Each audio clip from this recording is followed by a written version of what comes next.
पहला date of enactment क्या है? 15 मार्च 1872। डेट ऑफ एनफोर्समेंट क्या है? 1 सितंबर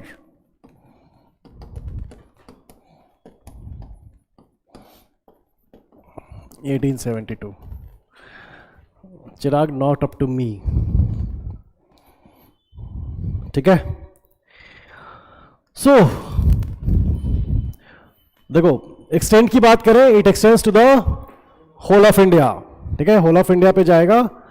और याद रखना कि जो JNK वाला पार्ट था that has been deleted now. ठीक है, बट क्वेश्चन कहां से आता है? क्वेश्चन आएगा जो लास्ट लाइन है उसमें, it is does not extend to affidavits, underline करो, बट नॉट टू एफिडेविट्स, उसे अंडरलाइन करो, बट नॉट टू एफिडेविट्स। ना Chirag, I don't think so वो भी काम करेगा। But not to affidavits. ठीक है, प्रेजेंटेड टू एनी कोर्ट और officer, not proceedings before an arbitrator. बैठो। So,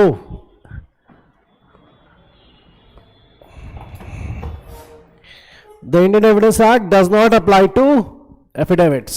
ठीक है, चलो सेक्शन 3 पे चलते हैं।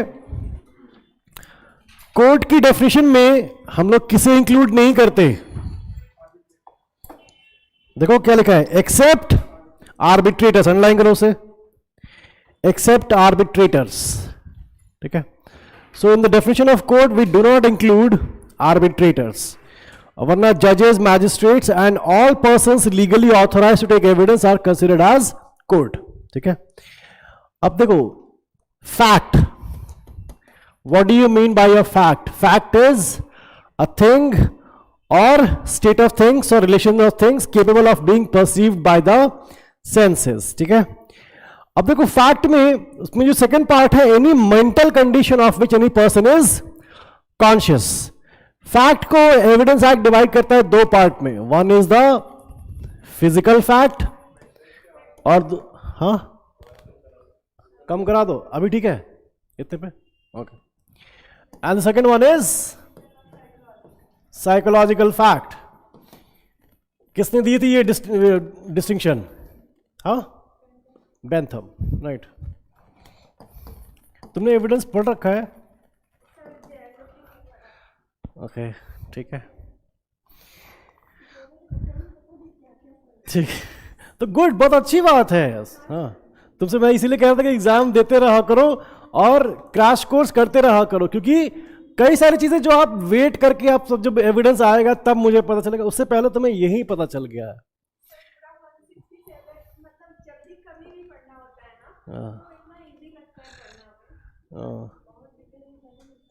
ठीक है, you just need to mark this in your bare act, you don't need to write this down Sonam.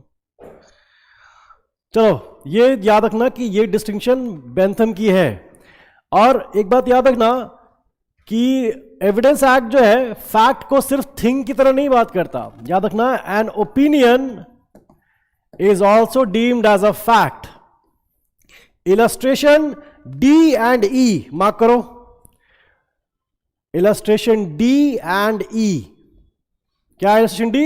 That a man holds a certain opinion, has a certain intention, acts in good faith or fraudulently, or uses a particular word in a particular sense, or is or was at a specified time conscious of a particular sensation is a fact. तो इसीलिए कहते हैं opinion is also deemed as fact. और clause E पढ़ो, sorry illustration E, that a man has a certain reputation is a fact. So even opinions are deemed as facts. ठीक है, याद रखना, opinions are also deemed as facts, ये question अक्सर आता है। Then we have the definition of relevant as well as facts in issue. relevant facts क्या होते हैं और fact in issue क्या होते हैं? क्या होते हैं relevant facts? क्या होते हैं relevant facts? हैं? तुम एविडेंस की बात कर रही हो, मैं फैक्ट्स पूछ रहा हूं। What are relevant facts and what is fact in issue? So CPC को तुम लोगों में तो एक बार बताया था, बट मुझे याद है तुम लोग कन्वीनियंटली कहा अरे एविडेंस है छोड़ो ना।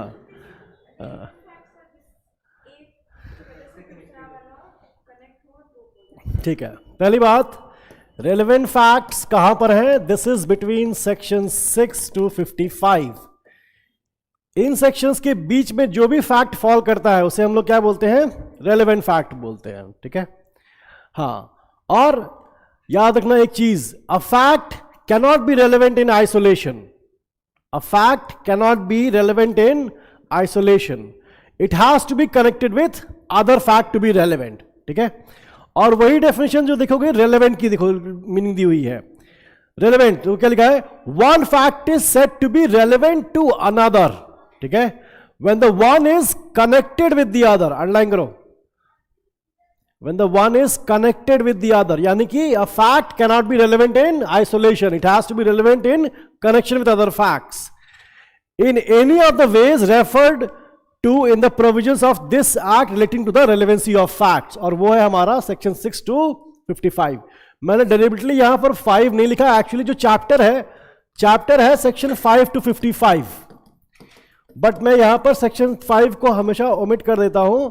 क्यों? क्योंकि section 5 does not tell you कि रेलेवेंट फैक्ट क्या होता है। सेक्शन 5 सिर्फ बताएगा you are allowed to give evidence of only of relevant facts and fact in issue, और उसमें एक लाइन और लिखी है एंड ऑफ नो अदर्स, ये भी लिखा है वहां पर। ठीक है, तो सेक्शन 5 एक्चुअली आपको ये नहीं बताता कि रेलेवेंट फैक्ट क्या होता है, बस बताएगा कि रेलेवेंट फैक्ट और फैक्ट इन इशू का ही आपको एविडेंस देने दिया जाएगा। ठीक है, then we have the fact in issue. देखो नेक्स्ट हमारा फैक्ट इन इशू है। The expression fact in issue means and includes, क्या लिखा है? Any fact which either by itself और in connection with other facts. ठीक है, जस्ट एक थोड़ा सा एग्जांपल देखना कि हम लोग देखो फैक्ट इन इशू वो फैक्ट होता है जिसकी वजह से पार्टीज की राइट, लायबिलिटी या कभी कभी डिसेबिलिटी भी डिटरमाइन होती है। ठीक है, तो देखो अगर ए ने ए मर्डर्ड बी, ठीक है, ए मर्डर्ड बी, बस अभी स्टार्ट ही किया कपल, ए मर्डर्ड बी, वहां पर फैक्ट्स इन इशू क्या होंगे? वेदर, तुम लोग एक काम कर लो सेक्शन 5 पे आओ, सेक्शन, हाँ इलस्ट्रेशन में ही देख सकते हो, इलस्ट्रेशन में भी वहां पर देखो क्या लिखा है। A is accused of the murder of B. At his trial, the following facts may be an issue. Number 1, that A caused B's death. दूसरा क्या है? That A intended to cause B's death. And तीसरा जो है that A received grave and sudden provocation from B. ठीक है, अब देखोगे उसमें 3 चीजें दी हुई हैं, that A caused B's death, A intended to cause B's death. ये दोनों liability of A बता रहा है, राइट? लेकिन जो थर्ड वाला है that A received grave and sudden provocation from B, ये डिसेबिलिटी बता रहा है, बिकॉज अगर आप grave and sudden provocation prove कर दोगे तो लायबिलिटी कम हो जाती है, इसीलिए उसे हम लोग डिसेबिलिटी कहेंगे। तो फैक्ट इन इशू वो सारे फैक्ट्स होते हैं जो कि ये बताएं कि पार्टी का राइट क्या है, लायबिलिटी क्या है, and in some cases even disability क्या है। ठीक है, बट फैक्ट इन इशू का डायरेक्ट एविडेंस आपको बहुत कम मिलेगा। जैसे यहां पर जो फैक्ट इन इशू है, A caused B's death, A intended to cause B's death and grave and sudden provocation मिला था ए को बी से, इसका डायरेक्ट एविडेंस मिल सकता है, क्यों नहीं? फोटोग्राफ हो, वीडियोग्राफ हो, आई विटनेस हो, ये हो सकता है, लेकिन ऐसा बहुत कम होता है। ठीक है, 90 to 95% केसेस में आपको क्या करना पड़ेगा? हाँ, रेलेवेंट फैक्ट्स को प्रूव करना पड़ेगा। उसके पहले जितने भी फैक्ट्स होंगे सारे रेलेवेंट फैक्ट्स को आपको प्रूव करना पड़ेगा। जैसे जो इलस्ट्रेशन है इसी में हम लोग दिखा दें कि बी ने ए से लोन लिया था और वापस देने से मना कर रहा था, that shows you the motive of A to kill B, right? वो मोटिव आप शो करके ये कह सकते हो कि ओके मे बी ए ने बी को मारा हो, लेकिन सिर्फ ये फैक्ट अकेला सफिशिएंट नहीं है। आपको ये भी देखना पड़ेगा कि ऐसे मान लो कि होता है कि ए ने बी को अपने घर बुलाया था, ठीक है, रात में बी वही उसके घर पे रुकता है और अगले दिन सुबह पता लगा कि बी वॉज मर्डर्ड। ठीक है, तो लास्ट में, सबसे लास्ट में कौन मिला था? ए ही मिला था बी से। ए के पास मोटिव भी था मारने के लिए, राइट? और पता चलता है कि ए ने कुछ दिन पहले एक गन खरीदी थी, ठीक है, वो मारने के लिए, और उसी गन से उसको मारा भी है। तो हम लोग यहां पर सारी चीजें, जैसे कि हम लोग ए ने जो गन खरीदी है वो क्या है, प्रिपरेशन है, राइट। जो ए ने लोन दिया था बी को और बी रिफ्यूज करा था देने से, वो क्या है, मोटिव है, ठीक है। और जो लास्ट टाइम वो लोग साथ दिखे थे वो क्या था, ए को अपॉर्चुनिटी मिली थी मारने के लिए, ये सेक्शन 7 है वहां पर, ठीक है। तो ये सारे फैक्ट्स आप प्रूव करके आप फैक्ट इन इश्यू प्रूव करोगे कि ए कॉज्ड बीज डेथ और ए intended to cause B's death, ठीक है। सो देखो तुम लोगों को सीपीसी में तुम लोग को बनवाया था, देखना रजिस्टर में देखना, एक जगह तुम लोग को जरूर होगा। एक वो बनाता हूं, नहीं टाइमलाइन नहीं, फ्लो चार्ट बनवाता हूं, एक जगह बनवाया होगा, देखो सीपीसी का रजिस्टर निकालो, होगा जरूर। देखो ट्रस्टवर्दीनेस और the reliability of the evidence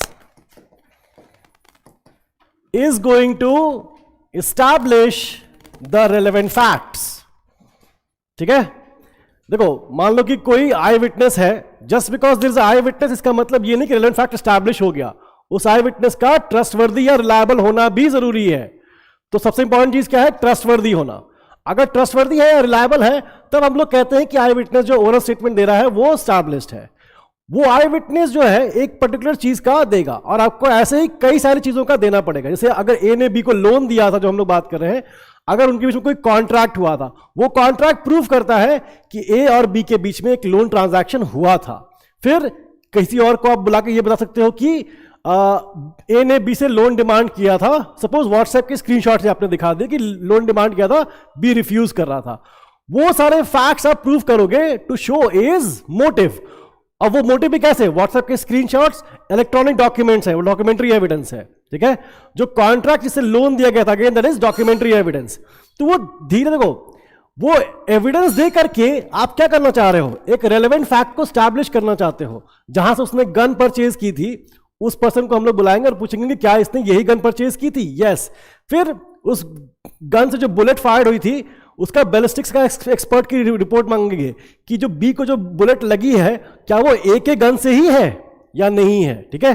सो देखो आपने एविडेंस दे करके रिलेवेंट फैक्ट एस्टैब्लिश किया, लेकिन उस एविडेंस का ट्रस्टवर्दी होना सबसे पहले जरूरी है। ट्रस्टवर्दीनेस एस्टैब्लिश करता है एविडेंस, एविडेंस एस्टैब्लिश करता है रिलेवेंट फैक्ट्स, और हमेशा यहां पर एस लगा रहेगा, क्योंकि कभी भी एक रिलेवेंट फैक्ट से आप कुछ नहीं प्रूव कर सकते, आपको कई सारे रिलेवेंट फैक्ट्स प्रूव करने पड़ेंगे।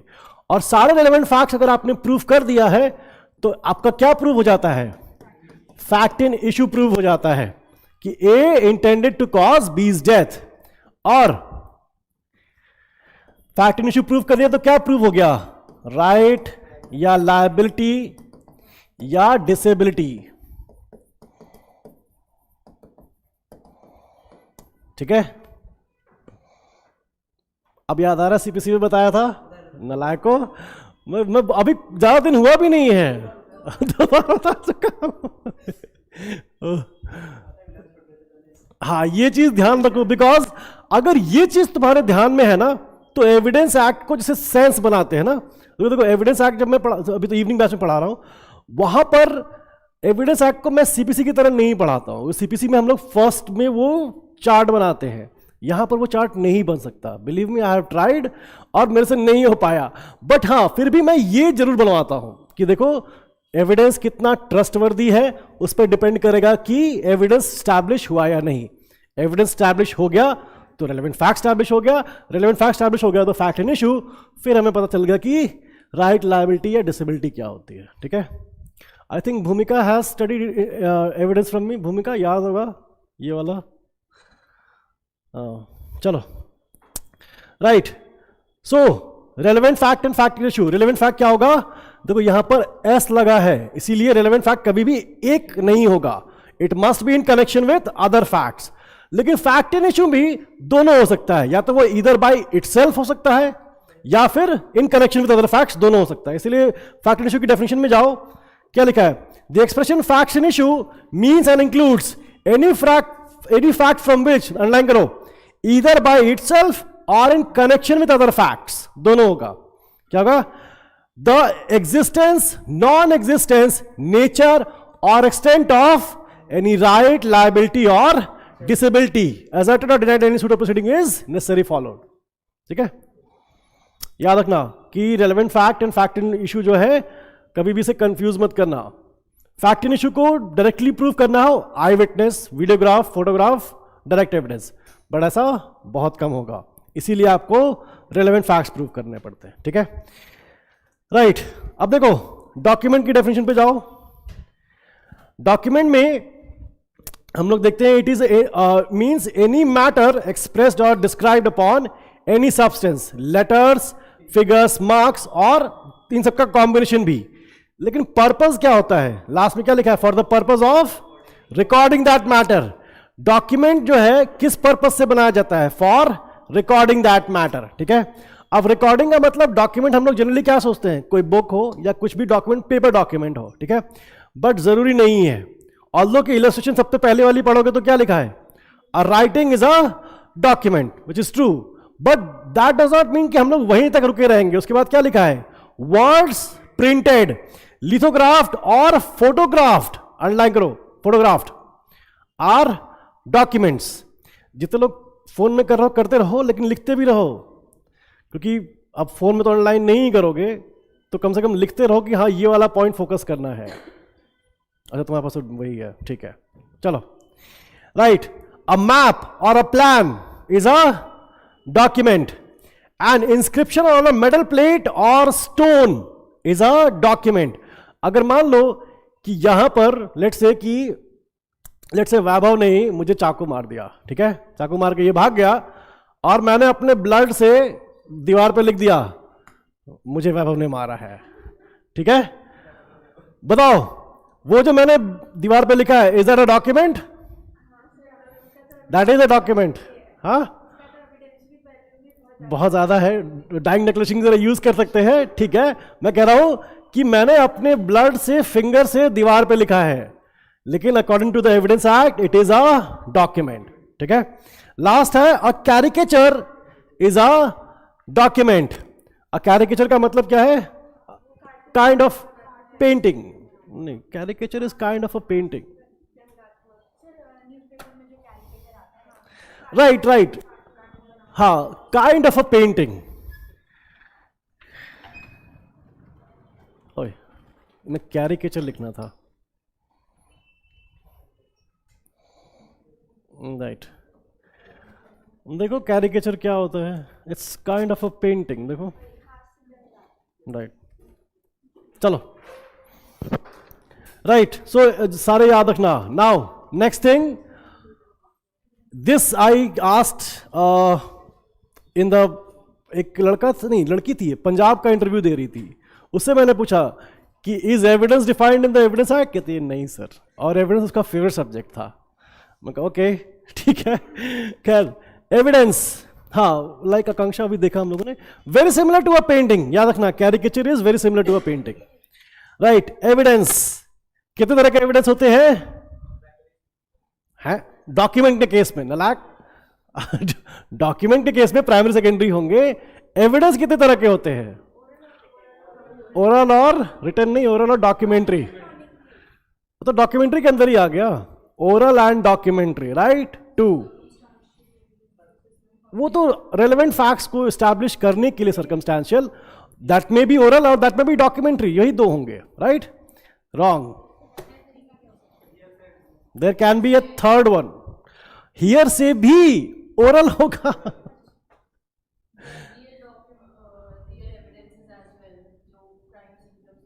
हाँ, थोड़ा सा और, गुड, थोड़ा सा. देखो, direct evidence is eye witness, right, still मैं जो देखूंगा वो बोलूंगा, स्टिल ओरल एविडेंस. ठीक है,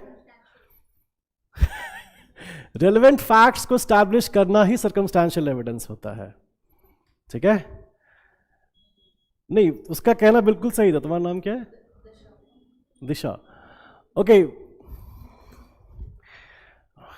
अच्छा ठीक है, एक चाकू है जिसपे खून लगा हुआ है, ओरल है या डॉक्यूमेंट्री है? चलो बताओ. अब समझ में आया मैं क्या पूछ रहा हूं? वो ना ही ओरल है ना documentary, it is known as real और material evidence. There are three kinds of evidences.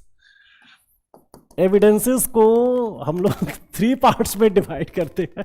तुम लोग सर्कमस्टेंशियल, डायरेक्ट और पता नहीं क्या क्या बोले जा रहे हो। ठीक है, first is oral, second is documentary, and third is material evidence और sometimes also referred to as real evidence. ठीक है, पॉइजन या नाइफ, ऑलवेज गन जो यूज हुई है, जो डंडा यूज हुआ है मारने में, अब तुम उसे ओरल में भी नहीं ले सकते और कोई डॉक्यूमेंट में भी नहीं ले सकते। इट्स अ मटेरियल एविडेंस और रियल एविडेंस। ठीक है, ओरल एविडेंस क्या होते हैं? The statements made by witnesses allowed by the court to be made before it. देखो इसकी डेफिनेशन वही दी हुई है। एविडेंसेस में फर्स्ट क्या लिखा है? All statements which the court permits और required to be made before it by witnesses in relation to the matters of fact under inquiry। In statements को हम लोग क्या बोलते हैं? Oral evidence.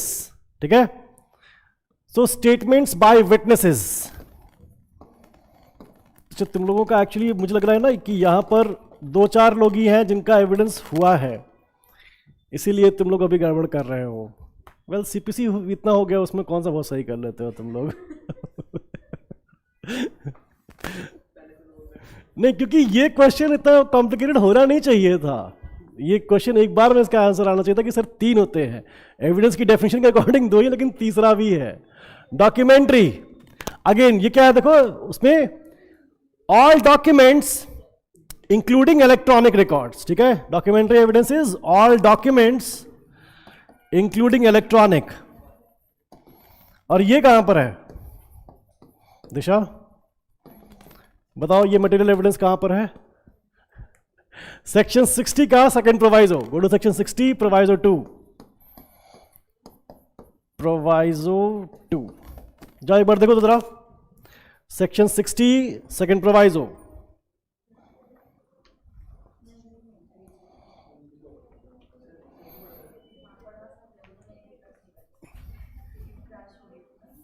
क्या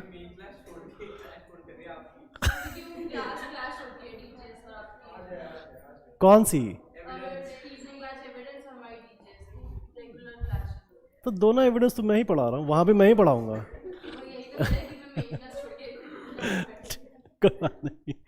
चलो सेक्शन 60 का सेकंड प्रोवाइजो क्या लिखा है? Provided also that if oral evidence refers to the existence और condition of any material thing other than a document, the court में if it thinks fit require the production of such material thing for its inspection.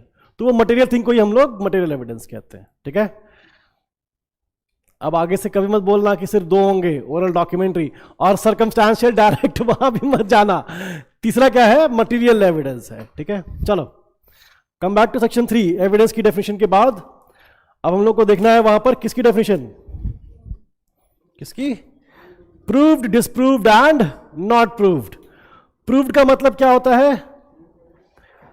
Court के सामने जब आपने कोई evidence produce किया है, उससे वो रेलेवेंट फैक्ट, हाँ, कोर्ट को बिलीव हुआ या नहीं कि वो एग्जिस्ट करे या नहीं।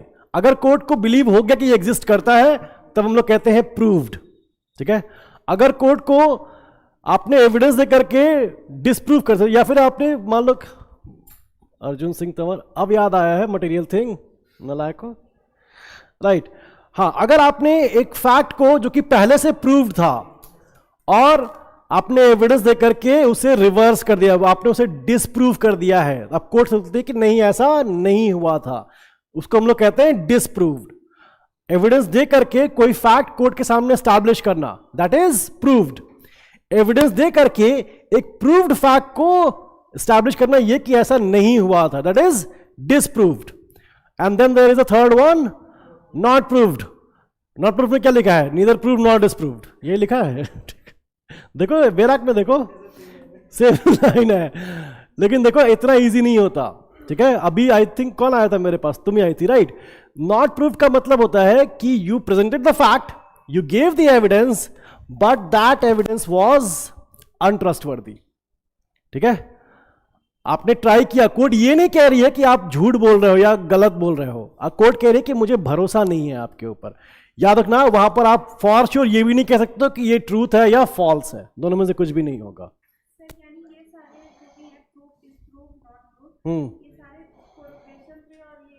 हाँ, ट्रस्ट वर्दिनेस पे ही चलेंगे, ठीक है। वही मैं कह रहा हूं, इसी पे तो मैं पूरा एविडेंस एक्ट पढ़ाता हूं, पूरा एविडेंस एक्ट। चलो, और ये याद रखो कि तुम्हारे सामने अगर आकर के किसी ने एविडेंस दे दिया, आकर के बोल दिया कि उसने उसका मर्डर किया था, सिर्फ ये बोलने से तो थोड़ी ना तुम मान जाओगे, तुम्हें देखना पड़ेगा कि ये रिलायबल है या नहीं है, समझ में, इसीलिए कह रहा हूं। चलो, राइट, नेक्स्ट है हमारा मे presume, shall presume and conclusive proof. Right, may presume, shall presume and conclusive proof. Presumption कितनी तरह की होती है? दो होती है, presumption of fact, presumption of law. Presumption of law को फिर हम लोग दो पार्ट में डिवाइड कर देते हैं। प्रिजम्पशन ऑफ फैक्ट कैसे पता चलता है? मे प्रिज्यूम अगर यूज हुआ है, प्रिजम्पशन ऑफ फैक्ट है। और प्रिजम्पशन ऑफ लॉ कैसे पता चलता है? या तो शैल प्रिज्यूम होगा या फिर कंक्लूसिव प्रूफ होगा, ठीक है। एंड हाँ, ठीक है, राइट। अब प्रिजम्पशन ऑफ फैक्ट में कहां कहां पर है प्रिजम्पशन ऑफ फैक्ट? एनीवन?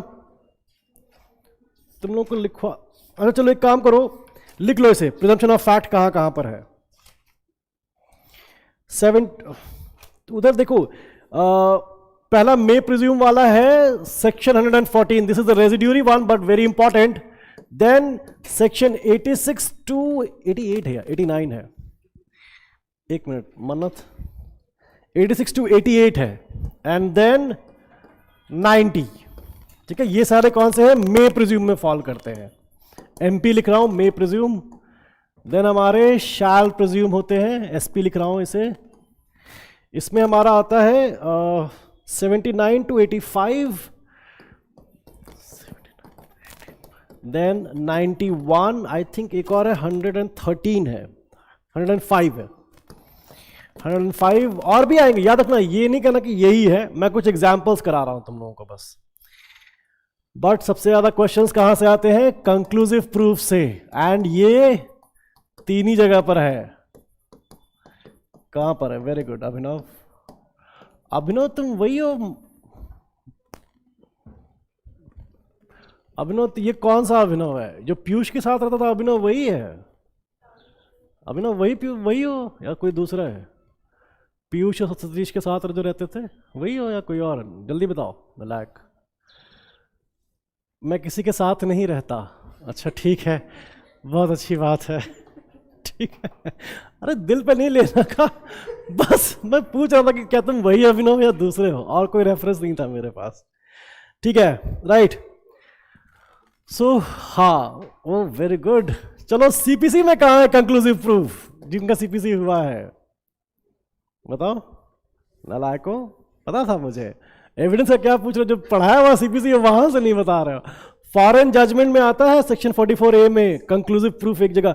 मैं एक्चुअली प्रिजम्पशन वही डिस्कस करता हूं पहली बार, देखो, गुड। हाँ, 44A में है, वहां पर कंक्लूसिव प्रूफ होता है। खैर चलिए, एविडेंस पढ़ रहे हैं, सीपीसी जो पढ़ा हुआ है वो तो याद है नहीं, एविडेंस पढ़ रहे हैं, चलिए ठीक है। May presume, shall presume, conclusive proof. याद रखो, presumption there are 3 kinds, right. Mannat एक बार बता देता हूं, प्रिजम्पशन को हम लोग ब्रॉडली डिवाइड करते हैं दो में, presumption of facts and presumption of law. इसमें एक होता है हमारा शैल प्रिज्यूम और दूसरा हमारा होता है कंक्लूसिव प्रूफ,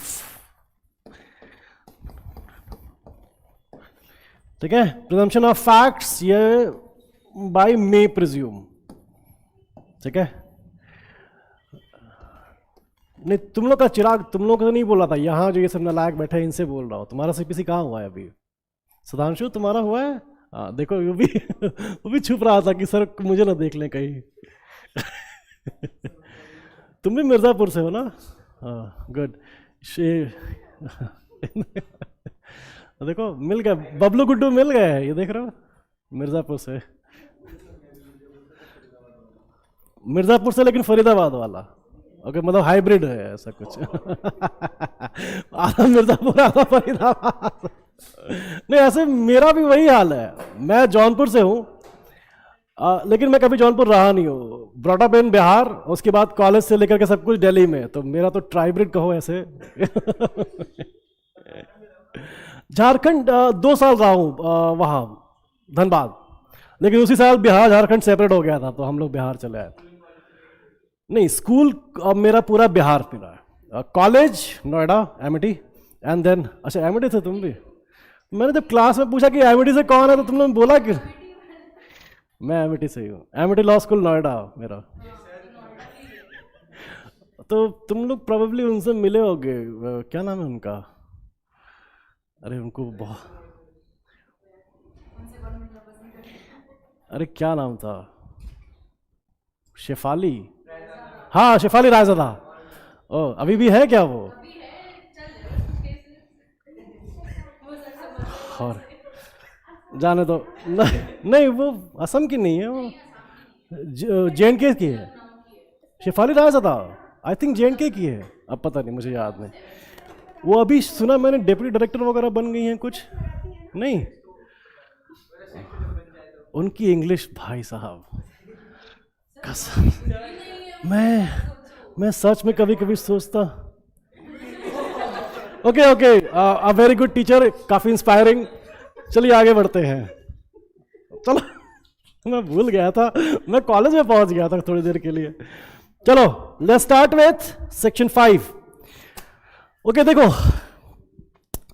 हम लोगों को एक टॉपिक पढ़ना होगा, admissibility of facts and evidence. ठीक है, एडमिसिबिलिटी के लिए ऑल्दो दोनों के लिए प्रोविजन सेम है बट थोड़ा डिफरेंट एस्पेक्ट करना पड़ता है।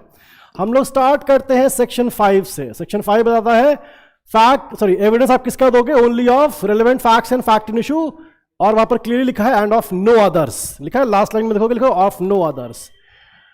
अब हम लोग को पता है कि आप सिर्फ relevant fact and fact in issue कर दोगे, लेकिन फैक्ट इन इशू का डायरेक्ट एविडेंस बहुत कम मिलेगा, राइट? तो इसीलिए हम लोग को रेलेवेंट फैक्ट्स पे जाना पड़ता है। ठीक है, अब रेलेवेंट फैक्ट्स हैं हमारे सेक्शन 6 to 55 सारे में, लेकिन एक पर्टिकुलर केस में वो सारे के सारे फैक्ट्स रेलेवेंट नहीं होंगे, कुछ ही फैक्ट्स वहां से रेलेवेंट होंगे, मोटिव, प्रिपरेशन, सब कुछ, कुल मिला के 10 से 12 फैक्ट्स जनरली होता है एक केस में होते हैं। तो अब मुझे पता है कि सारे फैक्ट्स रेलेवेंट नहीं है, इस केस में कुछ ही फैक्ट्स रेलेवेंट होने वाले हैं। एंड इनफैक्ट अगर हम लोग सेक्शन 165 के प्रोवाइजो 1 पे जाएं तो उस पर लिखा है कि जजमेंट किस पे बेस्ड होनी चाहिए? Only on relevant fact duly proved. Section 165 का प्रोवाइजो 1 कहता है the judgment must be based upon relevant fact duly proved. तो जब मुझे पता है कि मेरी जजमेंट जो है रेलेवेंट फैक्ट ड्यूली प्रूफ पे ही आएगी, तो मैं वही फैक्ट्स को एडमिट करूंगा जो कि मेरी जजमेंट में हेल्प करेंगे, राइट? वरना कोई और फैक्ट प्रूव करने का कोई मतलब ही नहीं होगा। ठीक है, इसीलिए सेक्शन 136 में मैं वही एविडेंस एडमिसिबल करूंगा जो कि मेरे रेलेवेंट फैक्ट को स्टैब्लिश करने में हेल्प करेंगे। सेक्शन 136 में क्या लिखा है? कौन डिसाइड करता है admissibility? Section 136 says just to decide as to the admissibility of evidence, and कोई फैक्ट रेलेवेंट है या नहीं है, पार्टी अगर चाहे तो वो एविडेंस दे सकती है कि ये फैक्ट रेलेवेंट है। याद रखो, रेलेवेंट फैक्ट 6 to 55 में कई सारे हैं, बट एक पर्टिकुलर केस में सारे रेलेवेंट नहीं होंगे। ठीक है, कौन से होंगे? वही जो जजमेंट, जो जज को पता है कि हाँ मेरी जजमेंट जो है रेलेवेंट फैक्ट ड्यूली प्रूफ पे ही होगी, तो मैं वही एडमिट करूंगा जो कि मुझे इस केस में रेलेवेंट लगेगी। अगर पार्टी कहती है कि ये वाला फैक्ट भी रेलेवेंट है, जिसे कि जज कह रहा है कि ये फैक्ट रेलेवेंट नहीं है, तो बर्डन ऑफ प्रूफ किसके ऊपर है? सेक्शन 104 में जाओ, एडमिसिबिलिटी ऑफ एविडेंस है सेक्शन 104। अगर मैं कह रहा हूं, सपोज मैं किसी की डाइंग डिक्लेरेशन प्रूफ करना चाहता हूं, राइट? पहले मुझे क्या प्रूफ करना पड़ेगा? That person is dead. Illustration पढ़ो, 104 की इलस्ट्रेशन पढ़ो, है वहां पर, देखो 104 में illustration A wishes to prove a dying declaration by B, A must prove B is death. ठीक है, सो एडमिसिबिलिटी के लिए हम लोगों को हमेशा ये 4 प्रोविजन साथ में पढ़ने होते हैं। और एज जजेस सबसे पहले सबसे इंपॉर्टेंट काम तुम्हारा यही होगा सेक्शन 136 में, ठीक है। चलो नेक्स्ट, अब देखो सेक्शन 5 से हम लोग को एक्चुअली स्टार्ट करना होता है evidence act, right. Section 5 is the base section कि रेलेवेंट फैक्ट और फैक्ट इन इश्यू का ही एविडेंस देना होगा और किसी का नहीं देना होगा, ठीक है। बट एक बात याद रखना, the whole of the evidence Act can be, तुम ओके, बट वो पर्सन मर गया है पहले ये तो प्रूव करो। हर्ष, अगर तुम कह रहे हो कि मुझे डाइंग डिक्लेरेशन प्रूव करना है, मैं कहूंगा पहले ये तो प्रूव करो कि वो पर्सन मर चुका है, तभी तो वो डाइंग डिक्लेरेशन होगा। डीडी वैलिड होगी अगर वो अगर जिंदा बच गया तो नॉट एज डाइंग डिक्लेरेशन, फिर कोरॉबरेटिव एविडेंस की तरफ वो बोले ही यूज हो सकता है। हर्ष, इस पर केस लॉ भी है, पढ़ लेना, Atbir versus state of NCT of Delhi. Under देखो उसमें होता है क्या कि वो under the expectation of death एक स्टेटमेंट देता है जो कि उसे लग रहा है कि डाइंग डिक्लेरेशन है, बट बाद में वो नहीं मरता है, ठीक है। तो उसका क्या यूज है, वो डाइंग डिक्लेरेशन तो हुआ नहीं बिकॉज वो पर्सन मरा नहीं, तो वो कोरॉबरेटिव एविडेंस की तरह 157 में यूज हो सकता है। सेक्शन 21 के प्रोवाइजोस में सेल्फ सर्विंग एडमिशन की तरह यूज हो सकता है, वो सारी चीजें हो सकती है। Atbir versus state of NCT of Delhi.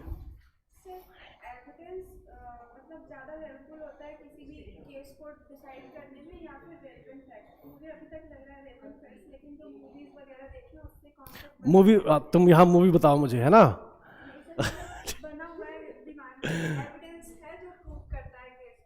नहीं, एविडेंस भी क्यों प्रूव करता है, ट्रस्ट वर्दीनेस प्रूव करता है।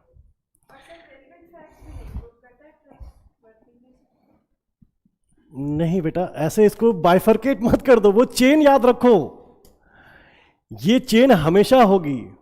अच्छा ठीक है, तुमने एक ओरल एविडेंस दिया कि ए ने बी का मर्डर किया है, एक, अच्छा चलो ठीक है, तुम्हें ये प्रूव करना है कि ए के पास मोटिव था बी को मर्डर करने के लिए, तो पहले मोटिव प्रूव करना है। सेक्शन 8 में मोटिव रेलेवेंट है, ठीक है। प्रिपरेशन भी है वहां पर और वहां पर कंडक्ट भी है, प्रीवियस सब्सिक्वेंट दोनों है, ठीक है, राइट। अब इसी के साथ सेक्शन 7 में हम लोग देखते हैं अपॉर्चुनिटी, ठीक है। अब तुम्हें ये सारी चीजें प्रूव करनी है, ठीक है। रेलेवेंट फैक्ट्स को प्रूव करके फैक्ट एस्टैब्लिश करोगे। How do you prove motive? आप ए और बी के बीच में जो लोन का अग्रीमेंट हुआ था वो और ए और बी की जो चैट थी उसके स्क्रीनशॉट्स वो यहां पर करोगे प्रोड्यूस, ठीक है। लेकिन लोन अग्रीमेंट जो था वो वॉलंटरी था या नहीं, वो ओरिजिनल है या नहीं, या जो व्हाट्सएप की स्क्रीनशॉट है कहीं वो फेक तो नहीं है, वो क्या ट्रस्टवर्दीनेस देखोगे ना। मोटिव से प्रिपरेशन, जो गन खरीदी थी, गन तो आप खरीद सकते हो लीगली, लेकिन जो गन जिससे भी गोली चली है उसी से बी का मर्डर हुआ, तुम्हें दोनों चीजें स्टैब्लिश करनी है। ए ने गन भी परचेज की और वो भी, वो क्या आपको बताएगा प्रिपरेशन, तो कैसे परचेज करोगे।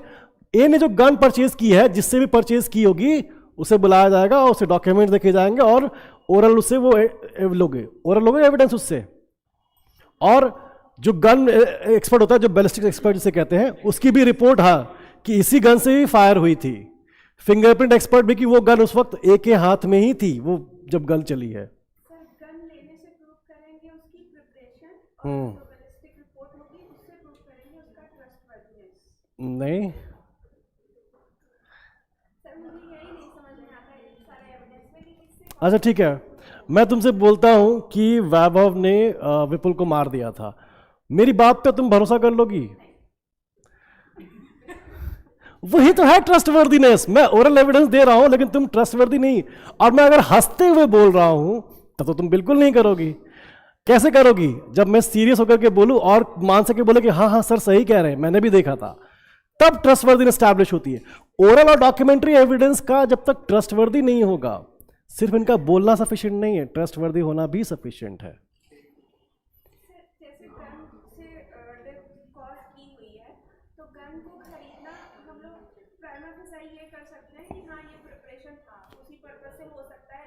ठीक है, हाँ बिल्कुल।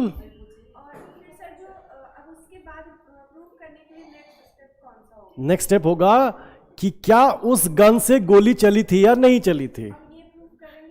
बैलिस्टिक एक्सपर्ट से, वो जो अपनी रिपोर्ट देगा, वो रिपोर्ट क्या है? डॉक्यूमेंट्री एविडेंस है। अगर उसे बुला के पूछोगे तो वो ओरल एविडेंस है। सर वहां से चली थी या नहीं ये भी, अब उसकी रिलायबिलिटी कैसे प्रूव करेंगे? उससे ही हो जाएगा। बैलिस्टिक एक्सपर्ट की रिपोर्ट आप देखोगे, ओपिनियन ऑफ एक्सपर्ट। हाँ ओपिनियन ऑफ एक्सपर्ट है तो रेलेवेंट फैक्ट हुआ। आप उसको एविडेंस कैसे दे रहे हो? By the documentary evidence. तो डॉक्यूमेंट बना के देगा ना।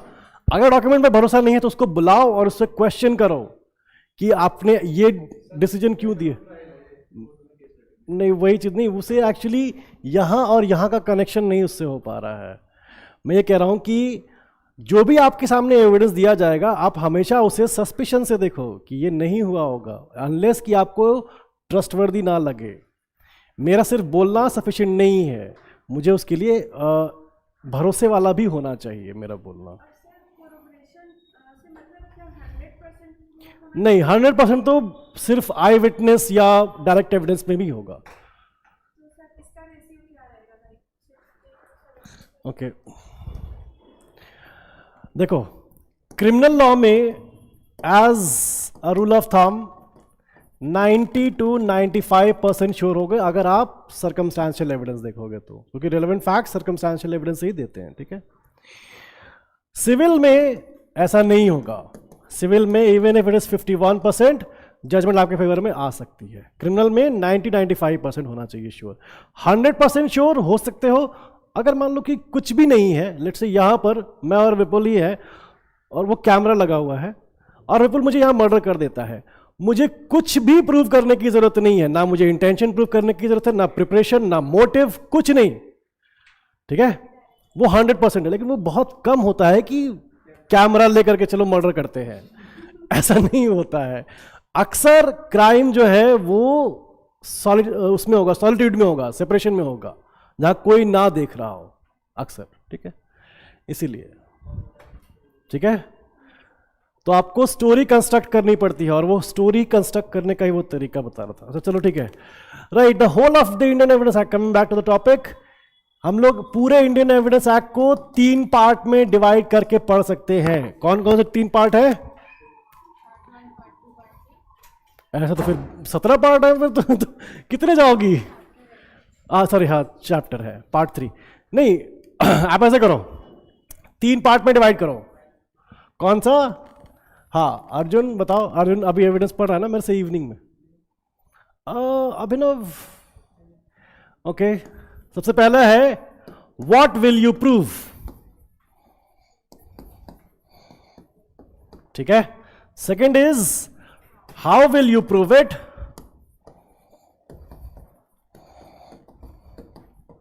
And the third one is who will prove it.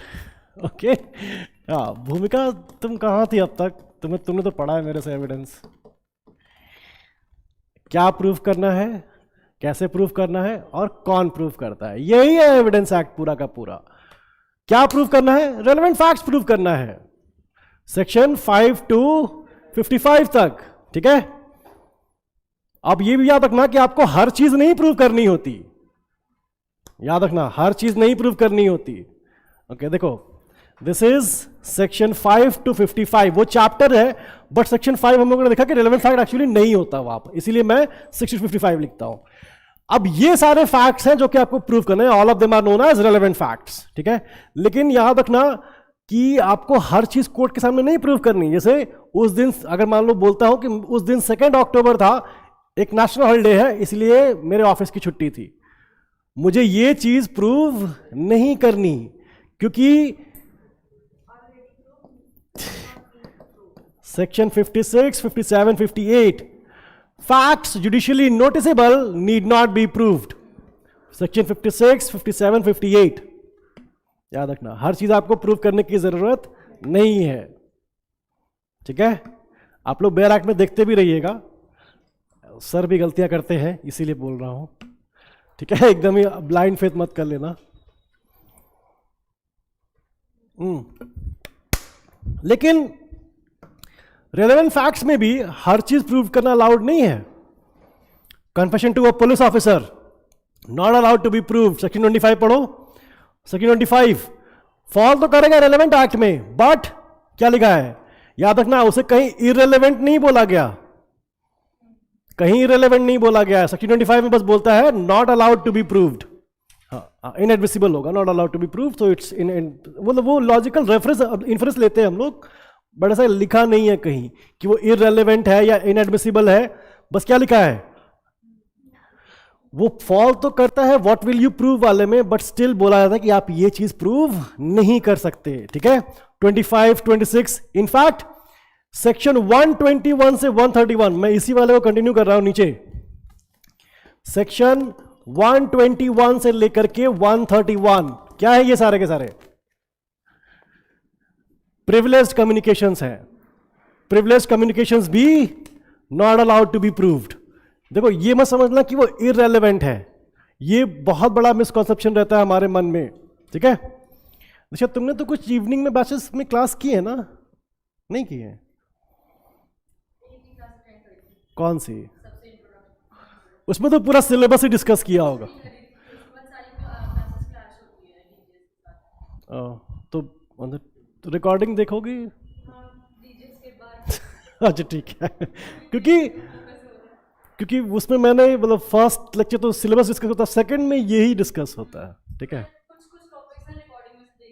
अच्छा अच्छा अच्छा, कन्फेशन का स्टेटस क्या है? नॉट इररिलेवेंट ऐसे लिख लो। नॉट इररिलेवेंट का मतलब तो रेलेवेंट हो गया वो।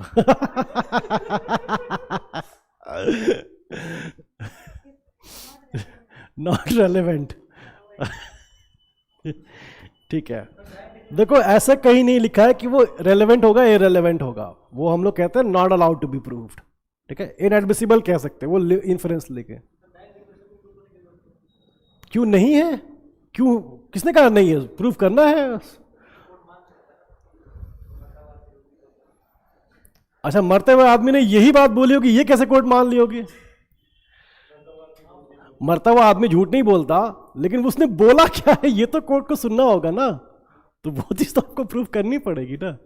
देखो अगर तुमने ये प्रूव कर दिया कि उसने मरते वक्त एक स्टेटमेंट दी थी, वो डाइंग डिक्लेरेशन है, लेकिन उस डाइंग डिक्लेरेशन में उसने क्या बोला था वो तो डिफरेंट चीज हो जाती ना, वही चीज। वो भी मर गया फिर हियर से है, ऑल्दो कि डाइंग डिक्लेरेशन भी हियर से होता है, राइट, बट फिर भी हियर से का एक्सेप्शन है वो डाइंग डिक्लेरेशन। इवन सेक्शन 6 भी एक्सेप्शन ही होता है।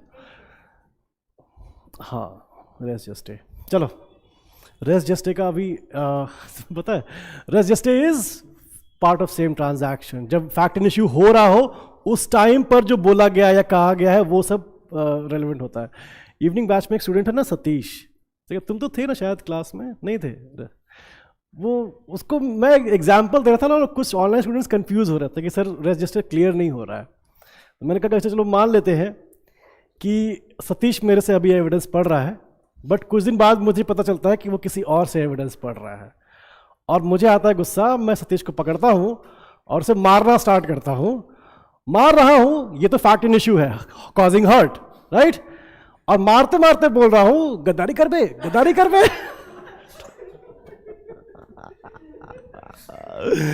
तो जो हाँ वही, क्योंकि मैं ना 4-5 एग्जाम्पल दे चुका था और तब भी कंफ्यूजन हो रहा था। मैंने कहा कि ठीक है मे भी ये समझ में आए।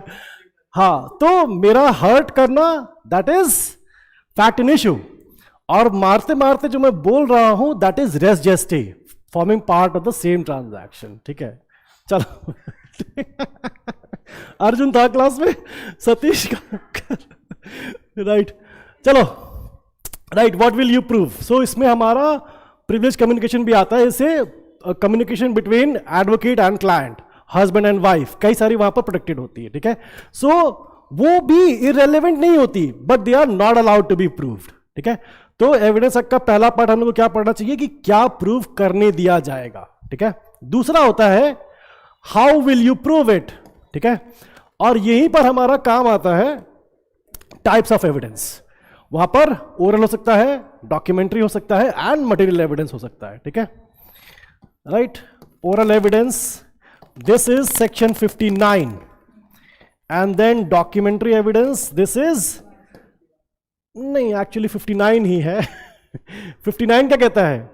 Everything can be prove by oral evidence except the content of document, यही कहता है ना 59।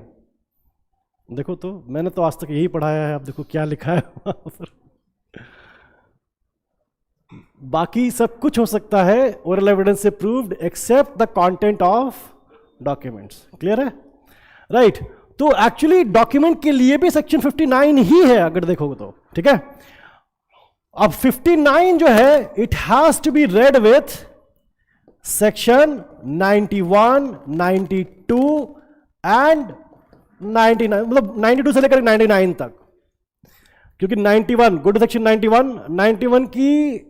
91 जो है उसकी चैप्टर की हेडिंग क्या है? Go to section 91। अब देखो वहां पर क्या लिखा है, एनीवन ऑनलाइन में? अरे सेक्शन 91 के ऊपर, 61 के ऊपर नहीं।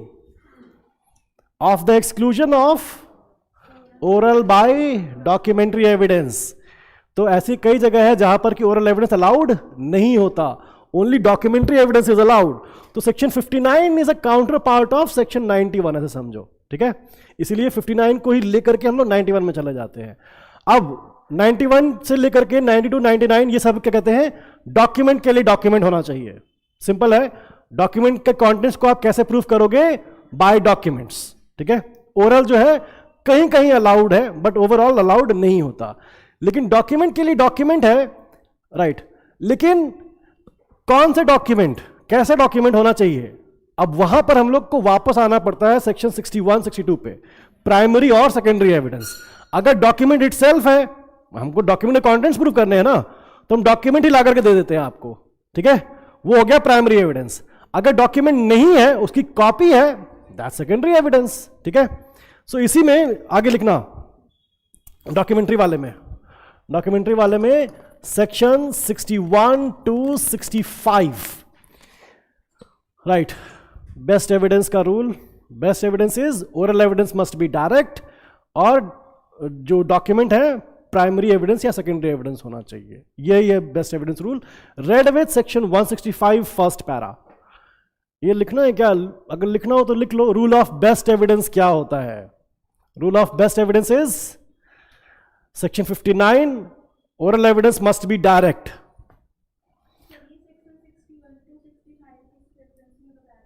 डॉक्यूमेंट कैसे प्रूफ करते हो? या तो प्राइमरी एविडेंस से, मतलब प्राइमरी डॉक्यूमेंट, या फिर जो सेकेंडरी है उससे। रूल ऑफ बेस्ट एविडेंस है section 59, oral evidence must be direct section 60। ये हो गया ओरल के लिए। डॉक्यूमेंट के लिए क्या है? डॉक्यूमेंट के लिए डॉक्यूमेंट है section 91, 92 to 99, and that must be read with section 61 to 65।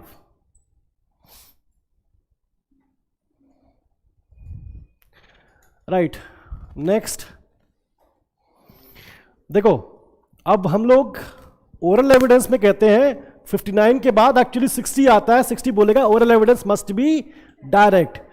तो इसका इंप्लाइड क्या हुआ? मतलब ठीक इसमें उल्टा क्या कहा गया? Oral evidence must be direct, तो इसका उल्टा क्या होगा? नहीं, oral evidence must be direct, आपको इसकी opposite, right. Oral evidence must be direct, that means oral evidence must not be indirect. यही कहना हुआ ना, अगर ओरल एविडेंस का डायरेक्ट होना है, इसका ऑपोजिट क्या होगा? ओरल एविडेंस को इनडायरेक्ट नहीं होना चाहिए, और वही होता है हमारा हियरसे एविडेंस। सो ओरल एविडेंस जो है हियरसे नहीं होना चाहिए, ठीक है। That is section 60। अब देखो, तो ये वाली जो ब्रांच है जिसमें डॉक्यूमेंट वाला बनाया हो तो ठीक है। ओरल एविडेंस में आपको यहीं पर, ये तो डॉक्यूमेंट वाला है, ओरल एविडेंस में यहीं पर आपको पता होना चाहिए कि हम लोगों को सेक्शन 137 से लेकर के और 164, ये क्या होता है? तो ओरल एविडेंस कोई दे रहा है तो क्या क्या करेगा? आकर के कोर्ट में स्टेटमेंट ही तो देता है, तो वो एग्जामिनेशन ही है उसका। 137 तो वही ओरल स्टेटमेंट दे रहा है ना, ओरल एविडेंस। तो वो 137 में आकर के एग्जामिनेशन इन चीफ होगा, फिर क्रॉस एग्जाम होगा, फिर री एग्जाम होगा, कौन से क्वेश्चन आप पूछ सकते हो, कौन से क्वेश्चन नहीं पूछ सकते हो। ओरल एविडेंस को प्रूव करने के लिए आपको एग्जामिनेशन का सहारा लेना पड़ेगा and the examination of witnesses 137 to 164, ठीक है। ये किसने कहा? सिर्फ पूछ सकते हो। 143 देख लो किसकी 143 में हो 154 वैसे हो नहीं हाँ नहीं, क्यों एग्जामिनेशन इन चीफ में नहीं पूछ सकते हो रीडिंग क्वेश्चंस, या री एग्जामिनेशन में पूछ सकते हो with the permission of the court, with the permission of the court allow होता है। हाँ यही है लीडिंग क्वेश्चन के लिए जनरल रूल है, क्रॉस एग्जामिनेशन में with the permission of the court आप री एग्जामिनेशन में भी पूछ सकते हो हैं।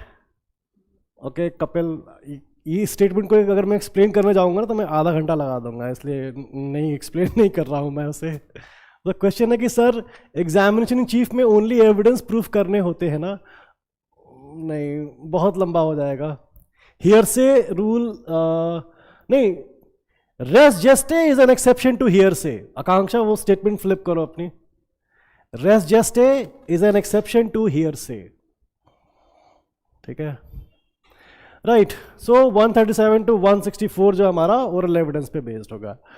एंड बट हम लोगों को पता है there is also a third kind of evidence which is material evidence, ठीक है। ये भी सेक्शन 60 के सेकंड प्रोवाइजो में है। टू बी ऑनेस्ट मुझे आज तक कभी कोई कन्विंसिंग एक्सप्लेनेशन नहीं मिला कि एविडेंस के प्रोविजन में इसको क्यों नहीं रखा गया।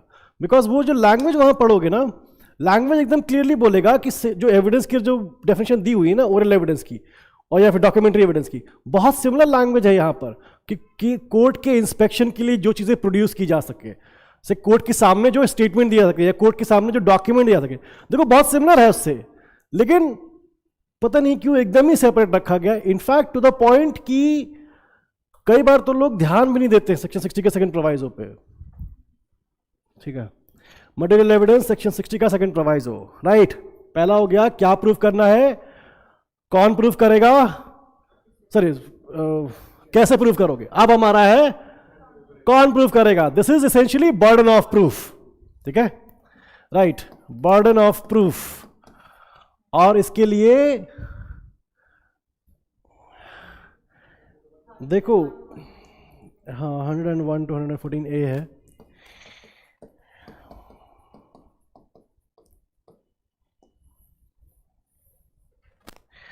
देखो मटेरियल एविडेंस और सर्कमस्टेंशियल एविडेंस, ठीक है, कैसे समझाऊं, मतलब ये बहुत ही डिफरेंट चीजें हैं, इन्हें कभी कंफ्यूज मत करना। Material evidence is anything which is not a document. Document की जो डेफिनेशन देखी थी उसको रिमूव कर दो और ओरल एविडेंस की रिमूव कर दो। एनीथिंग विच इज रेड, हाँ वेपन इट कैन बी, और it can be any object, it can be any object. अब से राइट वो ना ही डॉक्यूमेंट्री में आएंगे ना ही ओरल में आएंगे, दैट इज मटेरियल एविडेंस, ठीक है। अब ये होगा तीन categories of evidences as in the evidence act, ठीक है। याद रखना एविडेंस एक्ट कभी भी कैटेगराइज नहीं करता सर्कमस्टेंशियल एविडेंस को या डायरेक्ट एविडेंस को, कभी भी कैटेगराइज नहीं करता। रेलेवेंट फैक्ट्स की जो चेन हम लोग बनाते हैं उसे हम लोग कहते हैं सर्कमस्टेंशियल एविडेंस। ये अपने मन में याद रखना, रेलेवेंट फैक्ट्स की चेन को हम लोग सर्कमस्टेंशियल एविडेंस कहते हैं, ठीक है। Material evidence is anything, any object which is not a document.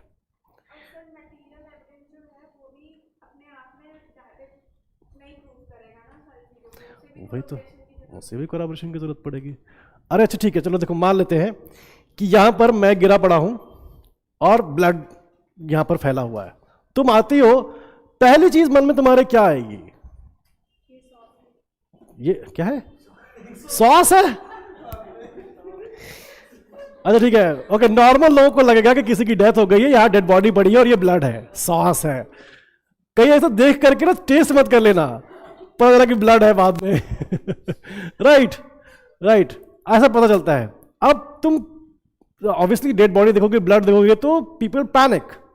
जैसे पैनिक करती है तो मैं उठता बोलता हूं प्रैंक हुआ है, कैमरा उधर है आपका, ठीक है। सॉस ही था वो एक्चुअली, ठीक है। ये क्या है, देखो ये एविडेंसेस सर्कमस्टांसेस से पता चलता है आपको कि क्या क्या हुआ है, कैसे कैसे हुआ है, वो जो चेन बनती है ना उससे। चलो एक केस लो, यहां पर भी लिख लो, like and subscribe and share, मारूंगा कंटा। अर्जुन है ये पढ़ रहा है ना मेरे से एविडेंस। देखो एक केस अब तुम लोग पढ़ लेना, Sharad Birdi Chand Sharda versus state of Maharashtra.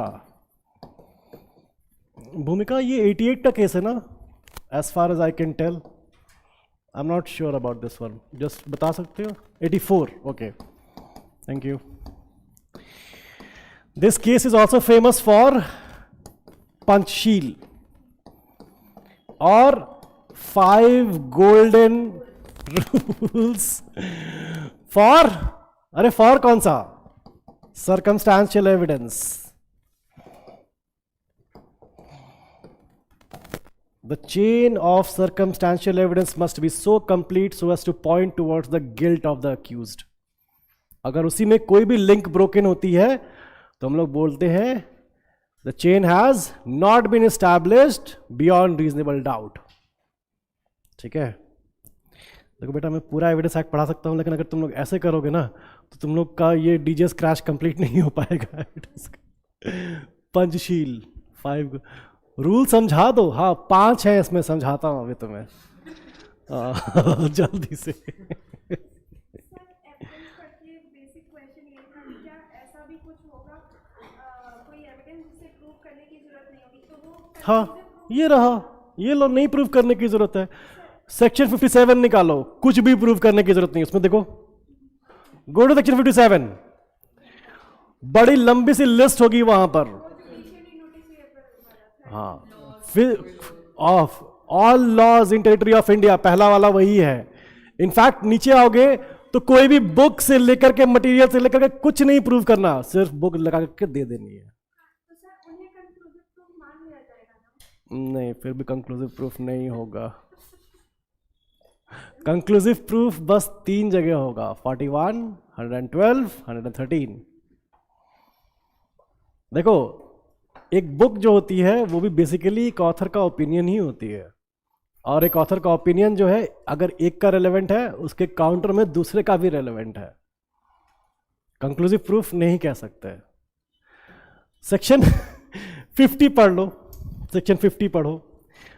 Question का तो मैं आंसर सारा दे सकता हूँ बट मैं टाइम वेस्ट हो रहा है बेटा, और कोई बात नहीं। 50 की इलस्ट्रेशन पढ़ो। 50 कहता है कि जो आपका ओपिनियन है उसके ग्राउंड्स भी रेलेवेंट होते हैं। देखो, whenever the opinion of any living person is relevant, the grounds on which such opinion is based are also relevant, right? तो बुक भी आपने लिखी है, वो भी आपका ओपिनियन है, उस किस ग्राउंड पे लिखी है, ऑल ऑफ दोज। देखो ओके, एक और चीज बता देता हूं।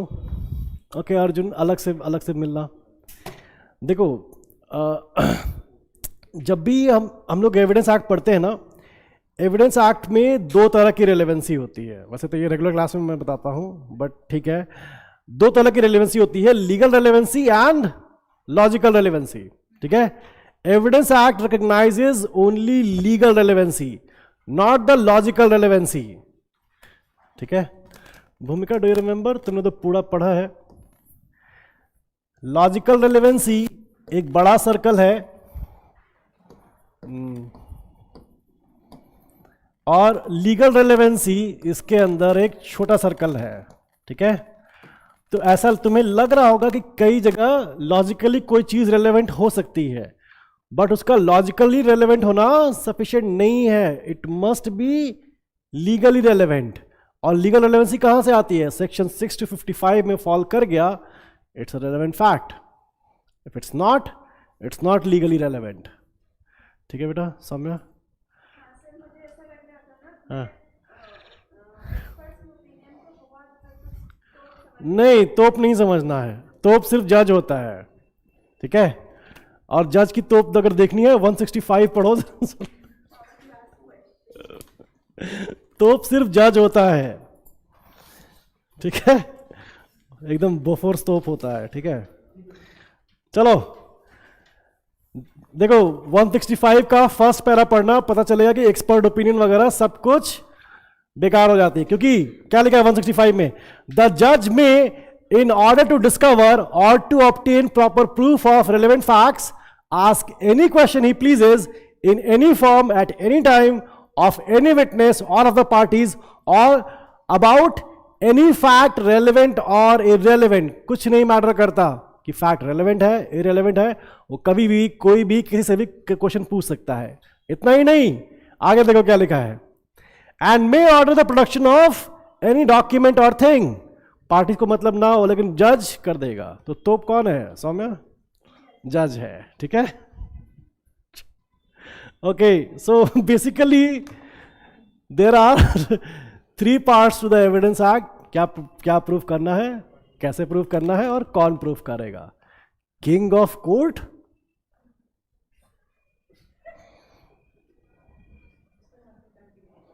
हाँ चलो. Right, let's start with section 6. पहले हम लोग देखते हैं कि क्या प्रूफ करना है. सेक्शन 6 कहता है forming part of same transactions res gestae. Res gestae के बारे में एक चीज जान लेना, जब वो फैक्ट इन इशू हो रहा हो उसी टाइम पर जो दूसरे फैक्ट्स होते हैं उन्हें हम लोग रेस जेस्टे कहते हैं. ठीक है, जो मैंने अभी एग्जांपल दिया था सतीश वाला, या फिर इलस्ट्रेशन ए अगर पढ़ोगे, ए बी को जब मार रहा था, देखो राइट, उस टाइम पर जो ए बोल रहा है वो भी रेलेवेंट है, जो बी बोल रहा है वो भी रेलेवेंट है, और जो बाय सैंडर्स बोल रहे हैं वो भी रेलेवेंट है. देखो है इलस्ट्रेशन ए में. ठीक है, वो सारे के सारे रेलेवेंट फैक्ट्स होते हैं.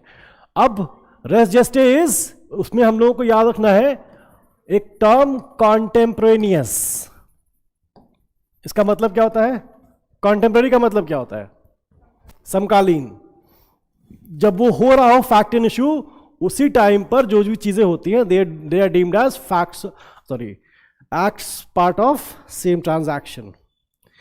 साइमल्टेनियस, साथ साथ चलना. बिल्कुल आकांक्षा एंड अर्जुन. राइट, हाँ समकालीन.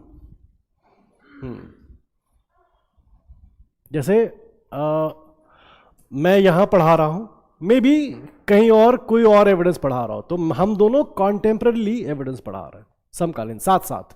ठीक है, कॉन्टेम्पररी.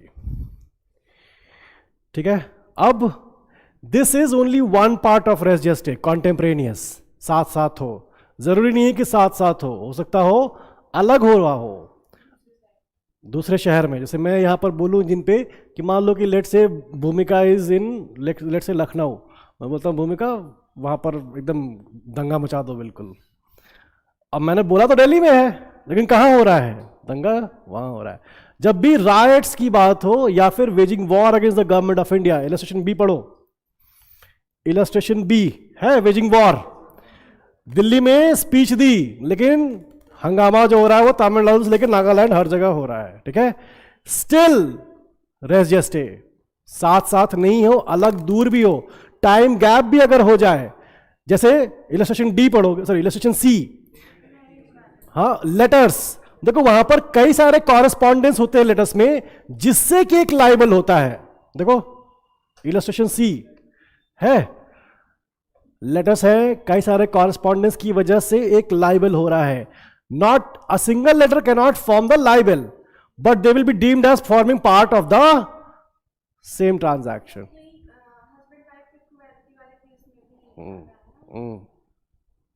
हस्बैंड वाइफ की क्रुएल्टी वाला आएगा केस यहां पर नहीं, जिनको मैंने पढ़ाया है यस आएगा,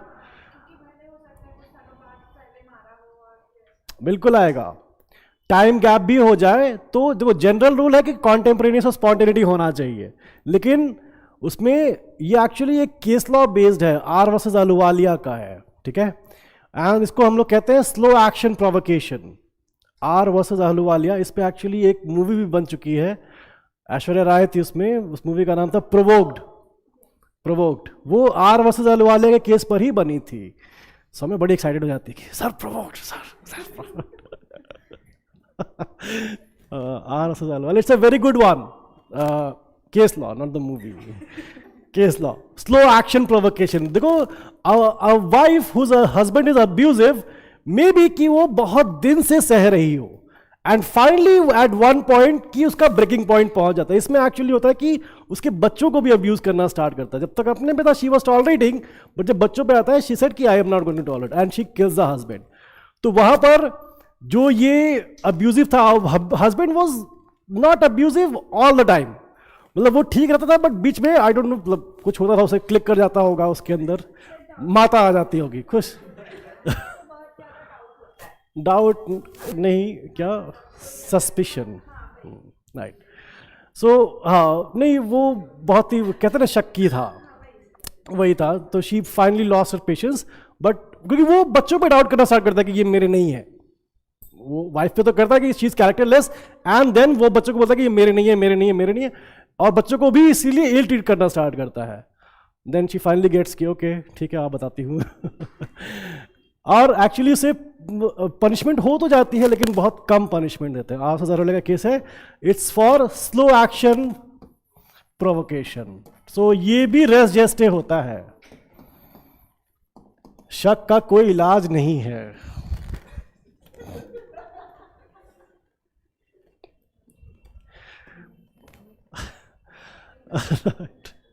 चलो देखो, बात तो वो सही कह रहा है, लेकिन फिल्मी डायलॉग मत मारा करो बस।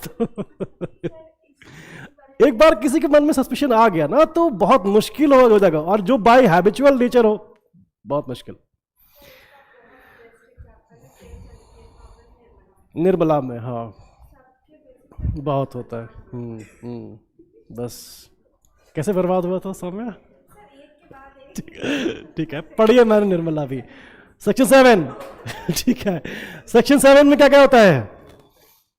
कॉज, इफेक्ट, ओकेजन, अपॉर्चुनिटी, सब कुछ है वहां पर। क्वेश्चन लेकिन यहां से नहीं आएगा। क्वेश्चन कहां से आएगा? नहीं, एक्चुअली यहां पर सेक्शन से भी नहीं आएगा।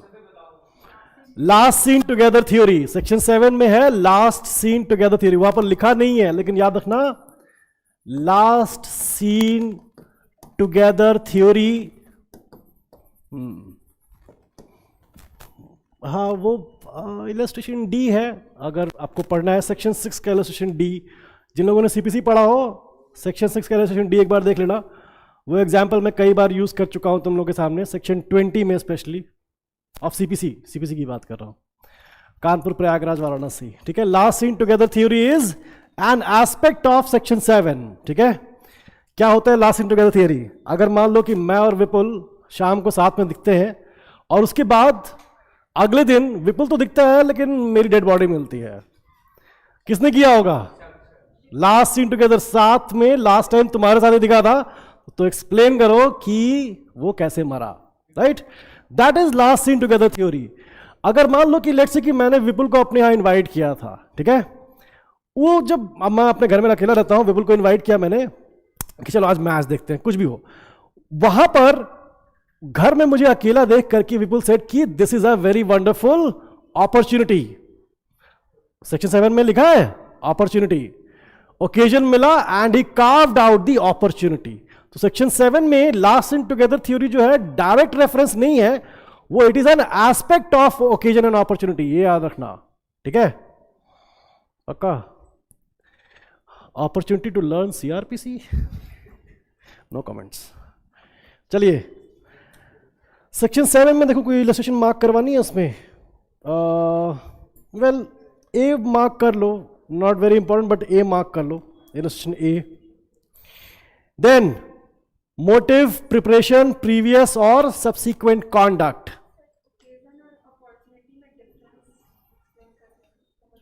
देखो ओकेजन का मतलब देखो कैसे समझाऊं, हाँ बताओ।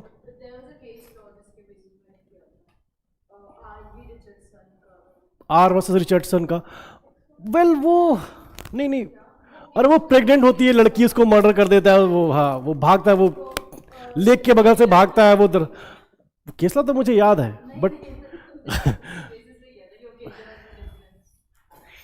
नहीं, अच्छा ठीक है। देखो जैसे मान लो सर अभी तक आपने आपको 6 बार डेड कर दिया, मैं अमर हूं, ठीक है। मैं एविडेंस में अपनी आपको अभी कई बार मारूंगा। सपोज ए लिव्स हियर, ठीक है, in house which is surrounded by forest, ठीक है। अब अगर मुझे ए से बदला लेना है तो मुझे लगेगा कि मैं उसके ऑफिस में उसे नहीं मारूंगा, मैं उसे जब वो मूवी भी देखने जाएगा तब भी नहीं मारूंगा, जब वो कहीं और घूमने गया है तब भी नहीं मारूंगा। मेरे पास ओकेजन कहां पर है, उसका घर ही है मेरे पास ओकेजन, ठीक है। लेकिन उसका घर पे रहना भी जरूरी है, ये थोड़ी ना कि मैं घर पे गया वो 2 महीने की छुट्टी पे गया हुआ है, नहीं, वो मुझे ओकेजन तो मिल गया कि इसको घर पे ही मार सकते हैं। अब मैं वेट करूंगा अपॉर्चुनिटी का, समझ में, ओकेजन से अपॉर्चुनिटी कार्व आउट की जाती है, ठीक है। ओके, चले आगे। बस किस कहां से बस आई आवाज? वैसे तो मेरी क्लास तो 5:30 पे है एविडेंस की, करें? ये कब से होने लगा कि सर और पढ़ाइए, ये कब से होने लगा?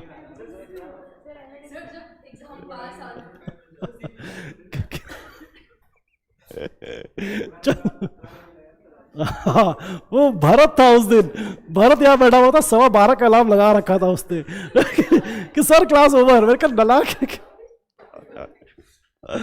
चलो, section 8 motive, preparation and previous और सब्सिक्वेंट कॉन्डक्ट। याद रखना, motive is a relevant fact, intention is a fact in issue.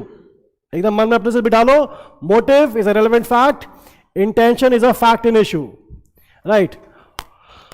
Motive is why did he do it, intention is how did he do it. Motive क्या होता है, क्यों किया ऐसा, intention कैसे किया ऐसा। मेरा मोटिव है, सॉरी, मेरा इंटेंशन है कि मैं वैभव का मर्डर करूं, लेकिन मेरा मोटिव है उसका फोन चोरी करना, ठीक है, या वॉलेट चोरी करना। Intention is to kill him, but motive क्या है, फोन चोरी करना। आईफोन है ना, बेकार में मर्डर ना कर दो तुम्हारा, कब से कब आईफोन के लिए करूं। सो याद रखना, motive is relevant fact, intention is fact in issue, ठीक है। Preparation, what do you mean by preparation? क्या होता है प्रिपरेशन? देखो, अगर मैं पूछूं ना कि व्हाट इज प्रिपरेशन, तो ट्रांसलेशन मत किया करो, तैयारी। ऐसे ही सचिन भी है कि इवनिंग बैच में है, उससे तुम तो थे ना शायद उस दिन, उससे कुछ भी क्वेश्चन पूछो ना वो ट्रांसलेट कर देता है। मैं पूछता हूँ रेलेवेंट फैक्ट क्या है, तो हिंदी में बोलेगा सुसंगत तथ्य है सर। ये नहीं, प्रिपरेशन इज द स्टेज, हाँ, the means where you gather to gather the means to commit a crime, to gather the means to commit a crime. Okay, very good. Arjun, भूमिका मेरे से पढ़ चुकी है एविडेंस, इसलिए वो बोल रही है। एंड सिर्फ पढ़ना ही सफिशिएंट नहीं होता, रिवीजन भी सफिशिएंट होना चाहिए। पढ़ा तो मेरे से कई लोगों ने है, लेकिन रिवीजन नहीं करते लोग, राइट। सो मोटिव या प्रिपरेशन, चलो बताओ, आईपीसी में कितने ऑफेंसेस हैं जिनका प्रिपरेशन ही ऑफेंस है? 3 है पक्का। वेजिंग वॉर और 399 है क्या? प्रिपरेशन टू कमिट डकॉइटी, राइट, ठीक है। देखो, एक ऑफेंस के कितने होते हैं स्टेज? 4। कौन से? Intention formation, preparation, attempt, commission, ठीक है, 4। तो ऑल 4 होने चाहिए, जनरली सारे में होते हैं, ठीक है। 3 मतलब प्रिपरेशन, सॉरी, अटेम्प्ट भी कई जगह पनिशेबल होगा, ऑलमोस्ट हर जगह होता है, कहीं कहीं नहीं होता है। अटेम्प्ट टू कमिट, इसे कहीं दिया नहीं हुआ है, अटेम्प्ट टू कमिट थेफ्ट नहीं दिया हुआ, बट 511 में तो आ ही जाएगा। अगर 511 पढ़ा तो वहां इलस्ट्रेशन में क्लियरली दिया हुआ है। प्रिपरेशन मतलब intention formation and preparation 99.99% of the time offence नहीं होता। यही 2-3 है जहां पर की ऑफेंस होता है वो, ठीक है। नाउ प्रीवियस और subsequent conduct, what do you mean by previous और सब्सिक्वेंट कॉन्डक्ट?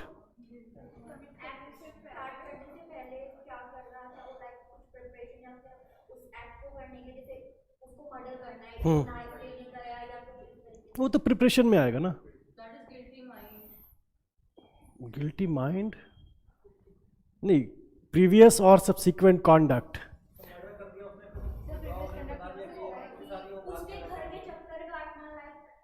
हाँ, घर के चक्कर काटना, घर के चक्कर काटना इज प्रीवियस कॉन्डक्ट, ठीक है।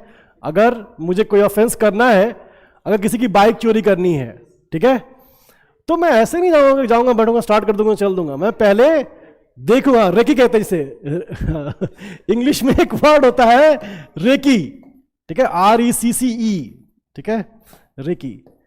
इसे हम लोग हिंदी में कहते हैं सेंध लगाना, राइट। पहले मैं देखता हूं कि सबसे सेफ कौन सी बाइक चोरी करनी है। For the record I am not trying to steal anything, ठीक है, बट मैं देखूंगा कि किसका ओनर सबसे ज्यादा केयरलेस है, कौन अपनी बाइक जो है अक्सर अनलॉक छोड़ जाता है। That is all previous conduct, ठीक है। चलो, और सब्सिक्वेंट कॉन्डक्ट क्या होता है? जैसे आपने किसी को मर्डर किया तो चाकू कहाँ छुपाना है आपको सोच रहे हो, पास राइट, इरेजिंग एविडेंस, या फिर जो सौम्या ने कहा वो भी सही है। सौम्या क्या था? पुलिस को देखते ही भाग जाना। वेल, पुलिस को देखते तो वैसे कोई भी भागेगा, लेकिन लेकिन मान लो कि मैंने कोई ऑफेंस किया है एंड सौम्या आती मेरे पास कहती कि पुलिस आई हुई है, उसे ढूंढ रही जिसने बाइक चुराई थी, और मैं तुरंत मैं निकल रहा हूं। That is my subsequent conduct, ठीक है। लेकिन याद रखना कि कॉन्डक्ट जो है, हाँ, रनिंग अवे हेस्टली, राइट भूमिका, conduct after committing an offence, prohibition of offender act,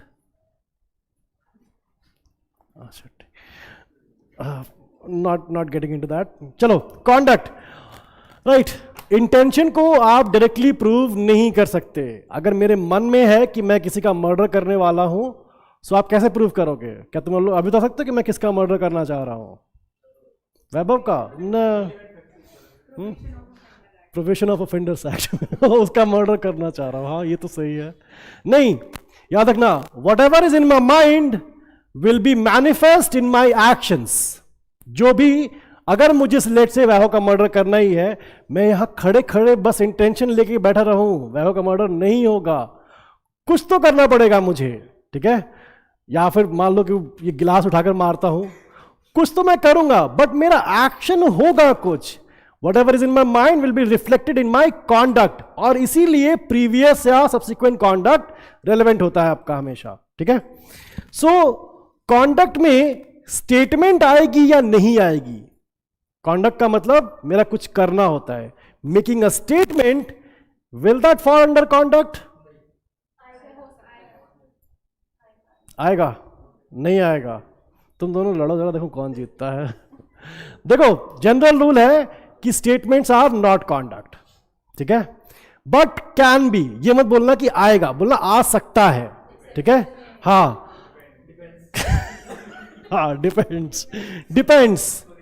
हाँ, स्टेटमेंट जो है कॉन्डक्ट के साथ अगर आ रही है, तब तो वो स्टेटमेंट को हम लोग मानेंगे कि हाँ ये कॉन्डक्ट में आएगा, लेकिन अदरवाइज नहीं। अगर मान लो कि लेट से कि मेरे पर अटैक होता है, ठीक है, अगर किसी ने मेरे पर गोली चलाई है, तो मैं ऐसे बस हो गया। कितने बजे से है? 3:30 से था। कोई आया तो है नहीं? कोई आया है टेस्ट देने? हाँ है, रखे हुए टेस्ट। नहीं, किसका है टेस्ट? इनका है किस?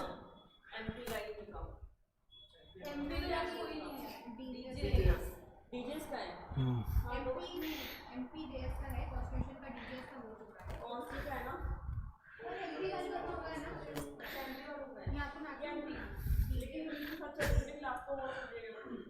ये अब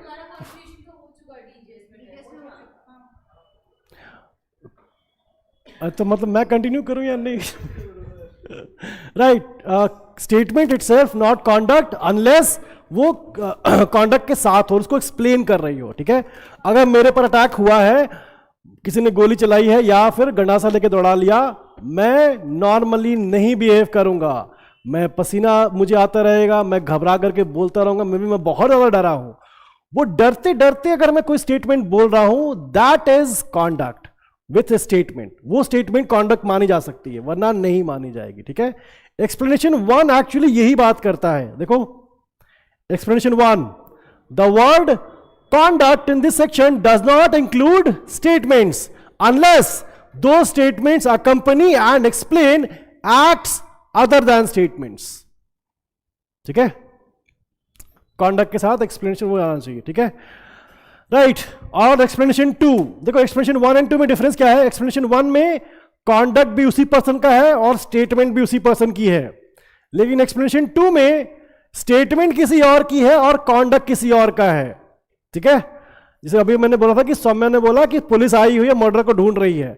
स्टेटमेंट उसका है, लेकिन उसको सुनते ही मैं भाग जाता हूं यहां से. कॉन्डक्ट किसका है? मेरा है. वो एक्सप्लेनेशन 2 में आएगा. ठीक है, चलो इसमें एक काम करो,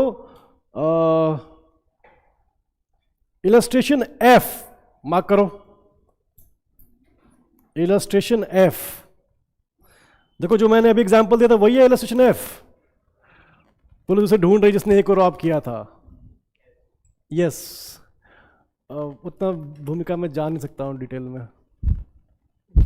ठीक है, मतलब ऑल्दो कि वो पढ़ाया है मैंने, लेकिन उतना मैं जा नहीं सकता हूँ अभी. राइट.